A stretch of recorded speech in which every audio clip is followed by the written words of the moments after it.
Šitam piliečiui Suzuki Širdelė jau seniai reikėjo atskiro prisistatymo, todėl kad jam labai reikia namų.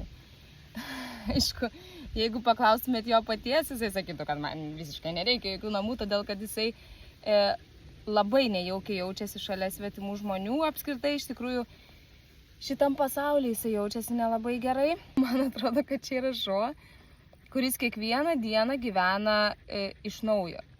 Todėl, kad su juo yra padaryta milžiniška pažanga ir vienom dienom jinai labai stipriai matosi, bet kai kuriom kitom dienom tiesiog atrodo, kad viskas vėl nuo pradžių. Bet mums atrodo, kad, bent jau man taip atrodo, kad jeigu jisai turėtų nuolatinius namus, pastovę gyvenamą vietą, tai tas pagerėjimas, kuris jau yra įvykęs ir kurį jam tik tai reikėtų namuose prisiminti, kad jisai taip nesikaitaliotų, todėl kad prieglaudoje jam yra vis kažkokios naujovės.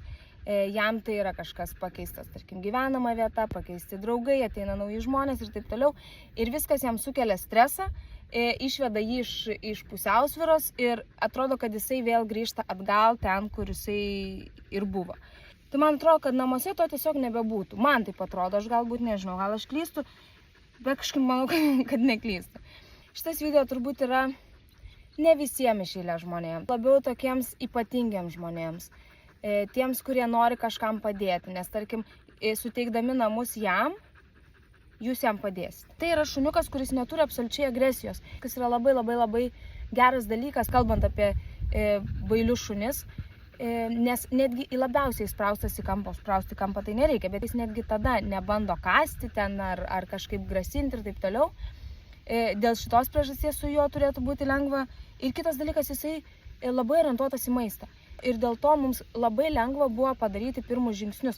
Nes kai jisai atvyko, jisai bijojo visko, jisai tupėjo kampe, drebėjo. Ir mes po truputį pradėjom vaikštinėti. Mes mėtėm jam maistą ant žemės, kad jisai ieškotų. Tiesiog darydami va tokius žingsnius, mes matėm, kaip jisai atsipalaiduoja. Jis iš tikrųjų yra padaręs labai didžiulę pažangą ir su juo gyventi tikrai neturėtų būti labai sunku. Galbūt tai nėra šuo žmonėms, kurie nori vaikščioti su šuniu visur. Nors mes su juo puikiai vaikštom, mes einam su juo ir į kavines, ir į miestą ir taip toliau. Jam yra sunki pati pradžia, tarkim, išeiti iš prieglaudos, o paskui jisai kaip ir toks, aš sakau, kai būna iš ryto, tarkim, sąnariai, tu turi pravaikščioti. Jisai pravaikšto. Ir jisai paskui jaučiasi pakankamai gerai, nes mes su juo nesam turėję problemų niekur.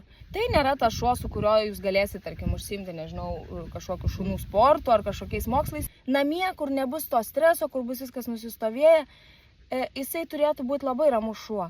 Jeigu ateis jūsų svečiai, kurių jisai gerai nepažinos, tai man atrodo, jisai padarys taip, kad tie svečiai manytų, kad jūs neturit šuns. Tai nebus šuo, kuris... Manau, kad nebus šuo, kuris ateis prie jūsų pačių prisiglaudinėti, todėl kad prisilietimai nėra jo meilės kalba. Jisai nenori būti labai arti, jisai saugo savo privatumą ir savo asmeninę erdvę, netgi nuo artimų žmonių. Bet tai bus šuo, su kurio bus labai lengva vaikščioti, todėl kad vienas dalykas, jis nereaguoja į aplinką, jam nereikia reaguoti ten į kitus šunis, netgi į žmonės jis nelabai reaguoja, nors tarkim jie jam nėra malonus. Bet jis netgi neypatingai, kad trauktųsi, nebent jeigu lipa ant galvos, bet jeigu lipa ant galvos ir aš traukiu. Jis eina šalia kojos, aš jį, pavyzdžiui, pasileidžiu, tik tai žinoma su palaidu pavadžiu, nes jeigu kas pabaidytų, kad galėčiau jį pagauti.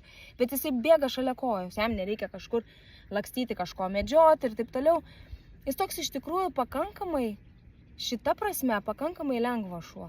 Žinoma, ta prasme, kad jisai turi baimių, naujų vietų ir naujų dalykų.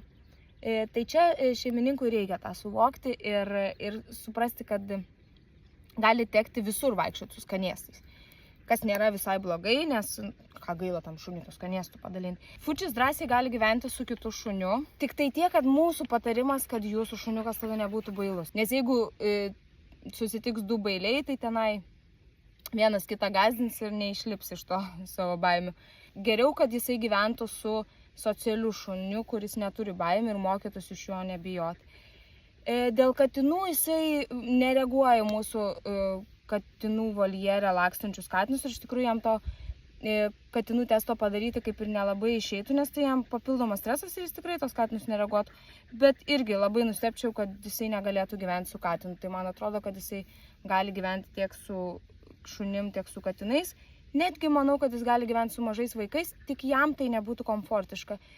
Bent jau visai maži vaikai, kurie triukšmauja ir, tarkim, labai lenda ir taip toliau, Fudžis nebūtų laimingas. Su vyresniais turbūt nebūtų didelių problemų. Jisai gali gyventi tiek bute, tiek name. Gali bute gyventi, kad ir toks bailys. Problemos lipant laiptais buvo tik tai pirmą kartą, o paskui jisai jau viskas labai normaliai, nėra jokių bėdų. Labai triukšmingas miestas turbūt būtų jam nemalonu. Jam turbūt labiau norėtųsi ramesnės vietos. Arba šeimininkų, kurie yra irgi tokie labiau uždari. Prisitaikyti jis tikrai prisitaikytų, bet manau, kad labiau norėtų kažko tokio ramesnio gyvenimo. Tai yra tas šuo, kuriam šiuo metu jūsų reikia labiau negu jums jo, bet aš labai tikiu to dalyku, kad kiekvienas šuo ateina pas žmogų nebereikalo ir aš kažkaip tikiu, kad jeigu jūs pastebėsit šitą video, tai ko gero, gal visgi aš klystu, kad gal jums jo irgi taip pat reikia, kaip jam reikia jūsų.